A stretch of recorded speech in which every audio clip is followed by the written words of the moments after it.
తెలంగాణ నేను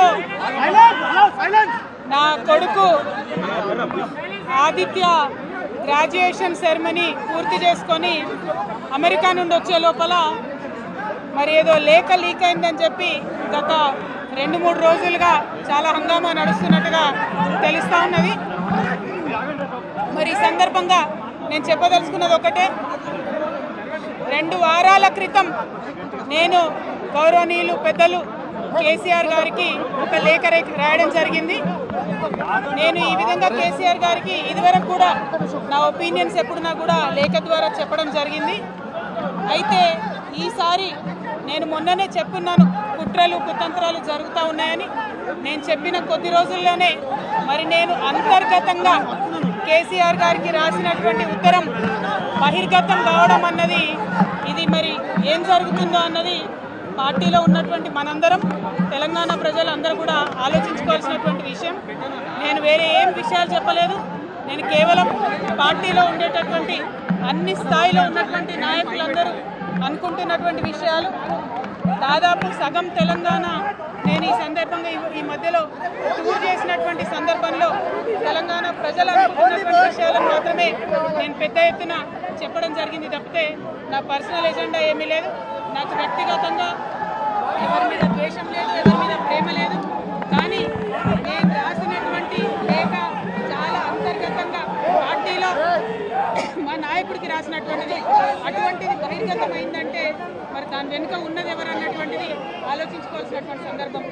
I have return to my father Shri KCR గారు feedback which I got from every stature of the leader from our party and from Telangana people broadly 2 weeks back.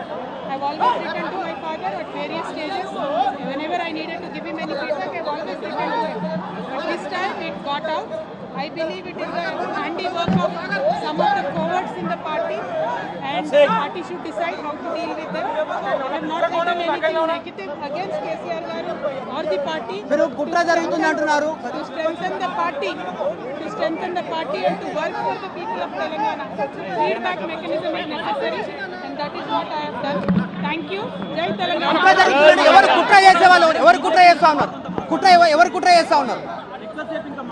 KCR గారు దేవుడు, కేసీఆర్ గారు దేవుడు. కానీ కేసీఆర్ గారు చుట్టుకొని దయ్యాలు ఉన్నాయి. వాళ్ళ వల్ల చాలా నష్టం జరుగుతున్నది. పార్టీలో ఉండేటటువంటి నాకు, నేను కేసీఆర్ గారి కూతుర్ని, అంతరంగికంగా నేను రాసినటువంటి లేఖనే బయటికి వచ్చిందంటే మరి ఇతర సామాన్యుల సంగతి, ఇతరుల పరిస్థితి ఏంటి పార్టీలో అనేది ఇవాళ చర్చ జరగాల్సినటువంటి అవసరం ఉన్నది. దానికోసమే ఇవాళ నేను మీతో మాట్లాడుతూ ఉన్నానంటే, రెగ్యులర్గా నేను ఇచ్చిన ఫీడ్బ్యాక్ అందులో స్పెషల్ ఏం లేదు. ఏ మీటింగ్ అయినా ఏదైనా కూడా నేను సార్కి ఇస్తానే ఉంటాను. కానీ ఈసారి ప్రత్యేకించి బయటికి రావడం అన్నది నేను బాధాకరంగానే ఉన్నది. అయితే ఈ లేఖ, ఈ విషయం అంతా చూసుకొని కాంగ్రెస్ బీజేపీ పార్టీలు బాగా సంబరపడుతున్నట్టున్నాయి. కోతి కొబ్బరికాయ దొరికినట్టుగా ఏదో బీఆర్ఎస్ పార్టీ ఆగమైంది, కేసీఆర్ గారికి ఏమో అంత సీన్ లేదు. మా నాయకుడు కేసీఆర్ గారే, కేసీఆర్ గారి నాయకత్వంలోనే తెలంగాణ బాగుపడుతుంది, ముందుకు పోతుంది. అందులో ఎటువంటి అనుమానం లేదు. కేసీఆర్ గారి నాయకత్వంలోనే బీఆర్ఎస్ పార్టీ కూడా ముందుకెళ్తుందని చెప్పి నేను బలంగా పార్టీలో ఉన్నటువంటి చిన్న చిన్న లోపాలను డిస్కస్ చేసుకొని సవరించుకొని కోవట్లను పక్కకు జరుపుకుంటూ ముందుకు పోతే పార్టీ 10 కాలాల పాటు చల్లగుంటుంది అనేటువంటి నా భావన. బీజేపీ కానీ కాంగ్రెస్ కానీ తెలంగాణ ప్రజలకు నిలబెట్టింది ఏమీ లేదు. 2 పార్టీలు కూడా తెలంగాణను ఫెయిల్ చేసినాయి. ఆ 2 పార్టీలకు కూడా ఆల్టర్నేటివ్ కేసీఆర్ గారి నాయకత్వమే. ఆ కేసీఆర్ గారి నాయకత్వంలోనే తెలంగాణ ముందుకు పోతుందని చెప్పి నేను బలంగా నమ్ముతా ఉన్నాను. Thank you.